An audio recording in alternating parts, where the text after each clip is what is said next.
ባለጸጋ ያደርጋል የተባለው አፈር በ$120 እየተሸጠ ይገኛል። የዓለማችን ቁጥር 2 ሀብታም ሀገር በሆነችው ቻይና በአነስተኛ ካርቶን ወይም ከረጢት መሳይ ዕቃ መያዣ እየተሸጠ ያለው ነገር ብዙዎችን አስገርሟል። ይህ ዕቃ ባንኮች ከተገነቡባቸው መሬት ላይ የተቆፈረ አፈር ሲሆን አንድ ከረጢት አፈር በ880 ዩዋን ማለትም በ$120 እየተሸጠ ይገኛል።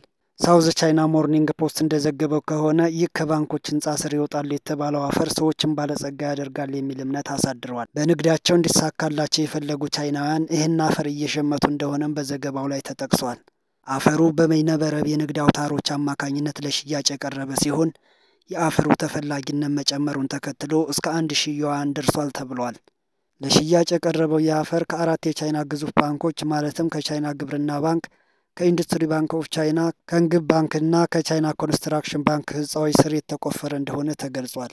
የሀብት መጠንን ይጨምራል የተባለው ይህ አፈር ከንግድና ኢንቨስትመንት ጋር ያሉ መጥፎ ነገሮችን ያስወግዳል ተብሎም ይታመንበታል። አፈር ሻጭ ነጋዴዎች አፈሩን በሌሊት ይቆፍራሉ ቢባሉም አፈሩ የተባለውን ያህል ሀብት ያስገኛል የሚለው አመለካከት እስካሁን በሳይንስ አልተረጋገጠም ተብሏል። በቅርቡ ተአምረኛ የተባለውን አፈር የገዛና ስሙ እንዳይጠቀስ የፈለገ አንድ ቻይናዊ እንዳለው ብዙ ጓደኞቹ አፈሩን እንደገዙና እንደተባለው አፈሩ ሀብት ካስገኘ በሚል እርሱም እንደገዛ ተናግሯል። ድርጊቱ በመላው ቻይና መነጋገሪያ የሆነ ሲሆን ብዙዎች ሰዎች አፈር ከመግዛት እንዲቆጠቡና ገንዘባቸውን እንዳይጭበረበሩ ሲሉ አስተያየታቸውን አጋርተዋል።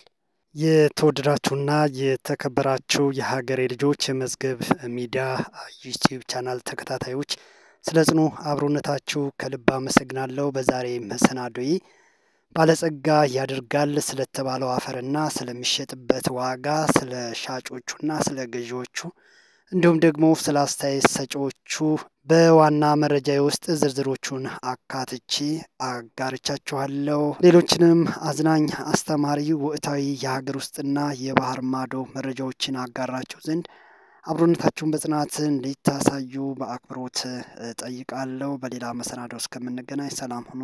ቸር ሰንብቱ።